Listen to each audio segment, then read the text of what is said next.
ಸದ್ಯ ರಾಜ್ಯದಲ್ಲಿ ಬೆಂಗಳೂರು ರಸ್ತೆ ಗುಂಡಿ ವಿಚಾರ ಸಾಕಷ್ಟು ಸದ್ದು ಮಾಡುತ್ತಿದೆ. ಇದೇ ವಿಚಾರವಾಗಿ ಇತ್ತೀಚೆಗೆ ಐಟಿ ದಿಗ್ಗಜರು ಅಸಮಾಧಾನ ವ್ಯಕ್ತಪಡಿಸಿದ್ದರು. ಅಷ್ಟೇ ಅಲ್ಲದೆ ಜನರು ಕೂಡ ಆಕ್ರೋಶ ಹೊರಹಾಕಿದ್ದರು. ಹೀಗಾಗಿ ಇಂದು ಖುದ್ದಾಗಿ ಸಿಎಂ ಸಿದ್ದರಾಮಯ್ಯನವರೇ ರಸ್ತೆಗಿಳಿದು ರಸ್ತೆ ಗುಂಡಿ ಕಾಮಗಾರಿ ಪರಿಶೀಲಿಸಿದರು. ಜನರು ಪ್ರತಿದಿನ ಇಂತಹ ರಸ್ತೆಯಲ್ಲಿ ಸಂಕಷ್ಟ ಪಡುವ ಪರಿಸ್ಥಿತಿ ನಿಮ್ಮ ಕಣ್ಣಿಗೆ ಕಾಣುತ್ತಿಲ್ಲವೇ ಎಂದು ಅಧಿಕಾರಿಗಳಿಗೆ ಕ್ಲಾಸ್ ತೆಗೆದುಕೊಂಡರು. ಅಧಿಕಾರಿಗಳೇನು ಕಣ್ಣು ಮುಚ್ಚಿ ಕುಳಿತಿದ್ದಾರಾ? ರಸ್ತೆಯಲ್ಲಿಯೇ ಕಟ್ಟಡ ತ್ಯಾಜ್ಯ ಎಸೆದಿದ್ದಾರೆ. ತ್ಯಾಜ್ಯ ಎಸೆದವರ ಮೇಲೆ ಕೂಡಲೇ ಕ್ರಮ ಕೈಗೊಳ್ಳಬೇಕು ಎಂದು ಅಧಿಕಾರಿಗಳಿಗೆ ಸಿಎಂ ಖಡಕ್ ಸೂಚನೆ ನೀಡಿದರು. ಇನ್ನು 1 ತಿಂಗಳ ಕಾಲಾವಕಾಶ ನೀಡುತ್ತೇವೆ. ರಸ್ತೆ ಗುಂಡಿಗಳನ್ನು ಮುಚ್ಚಲು ಕಟ್ಟುನಿಟ್ಟಿನ ಕ್ರಮ ವಹಿಸಬೇಕು ಮತ್ತು ರಸ್ತೆಗಳನ್ನು ಸಂಚಾರ ಯೋಗ್ಯ ಮಾಡಬೇಕು. ರಸ್ತೆ ನಿರ್ವಹಣೆಗೆ ಸೂಕ್ತ ಕ್ರಮ ವಹಿಸಿದ ಅಧಿಕಾರಿಗಳ ಮೇಲೆ ಮುಲಾಜಿಲ್ಲದೆ ಕಠಿಣ ಕ್ರಮ ಕೈಗೊಳ್ಳಲಾಗುವುದು ಎಂದರು. ಈಗ ನಾನು ಪಾಟ್ ಹೋಲ್ಸ್ ಮುಚ್ಚಲಿಕ್ಕೆ ಹೇಳಿದ್ದೀನಿ. ಎಲ್ಲೆಲ್ಲಿ ಪಾಟ್ ಹೋಲ್ಸ್ನ ಮುಚ್ಚಲಿಕ್ಕೆ ಮತ್ತೆ ಕ್ವಾಲಿಟಿ ಪಾಟ್ ಹೋಲ್ಸ್ ಮುಚ್ಚಬೇಕು. ನಾನು ಅದಕ್ಕೆ ಈಗ ಒಬ್ಬ ಸ್ಟೇಟ್ ಎಕ್ಸಿಕ್ಯೂಟಿವ್ ಸಸ್ಪೆಂಡ್ ಮಾಡಿದೆ. ಅವನು ಏನು ಮಾಡಿದ್ದಾನೆ, ಜಲ್ಲಿ ಎಲ್ಲ ಬಿಟ್ಬಿಟ್ಟಿದ್ದಾನೆ. ಸಿಮೆಂಟ್ ಇದಾಕಿಲ್ಲ, ಟಾರ್ ಹಾಕಿಲ್ಲ, ವೆಟ್ ಮಿಕ್ಸ್ ಮಾಡಿಲ್ಲ. ಅದರಿಂದ ಅವನು ಸಸ್ಪೆಂಡ್ ಮಾಡಿದ್ದೀನಿ. ಇಲ್ಲಿ ಈ ರೋಡ್ ಹೆಣ್ಣೂರು ರಸ್ತೆ ಇದೆಯಲ್ಲ, ಅದು ವೈಟ್ ಟ್ಯಾಪಿಂಗ್ ಆಗಿದೆ. ಆ ವೈಟ್ ಟ್ಯಾಪಿಂಗು ಒಬ್ಬ ಕಾಂಟ್ರಾಕ್ಟರ್ ಕೊಟ್ಟಿದ್ದಾರೆ. ಯಾರು ಕಾಂಟ್ರಾಕ್ಟರ್ ಹೆಸರು? ಇನಾಯತ್. ಅವನೇ ಮೇಂಟೈನ್ ಮಾಡಬೇಕು, ರಸ್ತೆನೆಲ್ಲ ಅವನೇ ಮೇಂಟೈನ್ ಮಾಡಬೇಕು. ಮೇಂಟೈನ್ ಮಾಡಿ ವೈಟ್ ಟ್ಯಾಪಿಂಗ್ ಮಾಡಬೇಕು. ಯಾಕಂದರೆ 1 ಕಿಲೋಮೀಟ್ರಿಗೆ 13 ಕೋಟಿ ರೂಪಾಯಿ ಕೊಡ್ತಾ ಇದ್ದೀವಿ ನಾವು.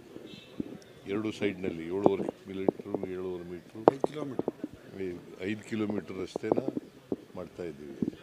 ಸೊ ಅದರಿಂದ ಇನ್ನೊಂದು 30 ದಿನ ಟೈಮ್ ಕೊಟ್ಟಿದ್ದೀನಿ ಅವರಿಗೆ. 30 ದಿನದಲ್ಲಿ ಎಲ್ಲ ಮೋಟಾರಬಲ್ ರೋಡ್ ಆಗಬೇಕು ಮತ್ತು ಎಲ್ಲ ಗುಂಡಿನೂ ಕೂಡ ಮುಚ್ಚಿರಬೇಕು.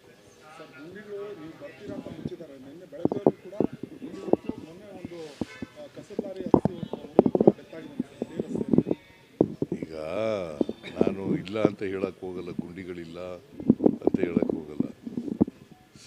ನಾನು ಈಗ BJP ಅವ್ರ ಮೇಲೆ ಆರೋಪನೂ ಮಾಡೋಕ್ಕೆ ಹೋಗಲ್ಲ.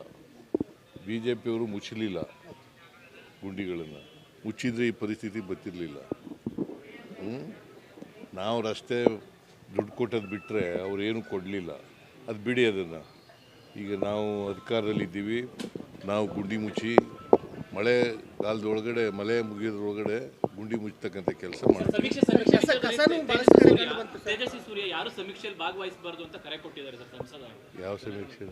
ಈಗ ಸಮೀಕ್ಷೆ ಮಾಡ್ತಾ ಇದ್ರೆ ಸರ್, ಸಾಮಾಜಿಕ ಸಮಿತಿ ಯಾರು ಕೂಡ ಭಾಗವಹಿಸಬೇಡಿ, ಡಾಟಾನೆಲ್ಲ ಲೀಕ್ ಆಗೋ ಚಾನ್ಸಸ್ ಇದೆ, ಯಾರು ಭಾಗವಹಿಸಬೇಡಿ ಅಂತ ರಾಜ್ಯದಲ್ಲಿ ಕೋರ್ಟ್ಗೆ ಹೋಗಿದ್ರಲ್ಲಪ್ಪ.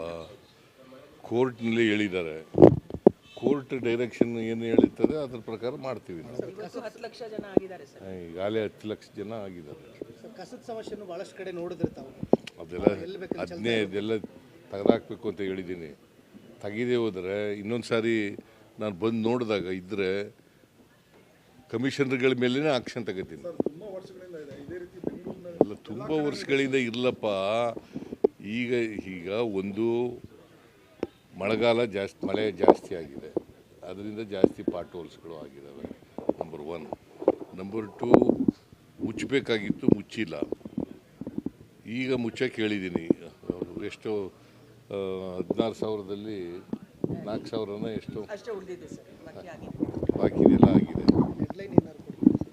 1 ತಿಂಗಳು ಟೈಮ್ ಕೊಟ್ಟಿದ್ದೀನಿ ರೀ. ನಾನು ಮೀಟಿಂಗ್ ಮಾಡೋದ್ನಲ್ಲ ಹೋದ ವಾರ, ಆಗ 1 ತಿಂಗಳು ಟೈಮ್ ಕೊಟ್ಟಿದ್ದೀನಿ. ನಿಮ್ಮ ಸರ್ಕಾರ ಬಂದು 2.5 ವರ್ಷ ಆಗಿದೆ. ಗುಂಡಿ ಸಮಸ್ಯೆ ವ್ಯಾಪಕವಾಗಿ ಕಂಡು ಬಂತು. ಯಾರನ್ನು ಹೊಣೆ ಮಾಡಿದ್ದೀರಾ ಸರ್? ಯಾರನ್ನ? ಸರ್ಕಾರ ಬಂದು 2.5 ವರ್ಷ ಆಯಿತು. ಈಗ ಗುಂಡಿಗಳ ಸಮಸ್ಯೆ ಪ್ರತಿ ವರ್ಷ ಆಗ್ತದೆ ರೀ. ಅದು ಗುಂಡಿ ಪ್ರತಿ ವರ್ಷ ಗುಂಡಿಗಳಾಗ್ತವೆ. ಮಳೆಗಾಲದಲ್ಲಿ ಅದು ಬಂದಾಗ ಗುಂಡಿಗಳಾಗ್ತವೆ. ಅದಕ್ಕೆ ಈಗ ಏನು ಹೇಳಿದ್ದೀನಿ, ಈಗ 5 ಕಾರ್ಪೊರೇಷನ್ಗಳು ಮಾಡಿದ್ದೀವಿ. ಕಮಿಷನರ್ಗಳು, ಚೀಫ್ ಇಂಜಿನಿಯರ್ಗಳು, they will be held responsible.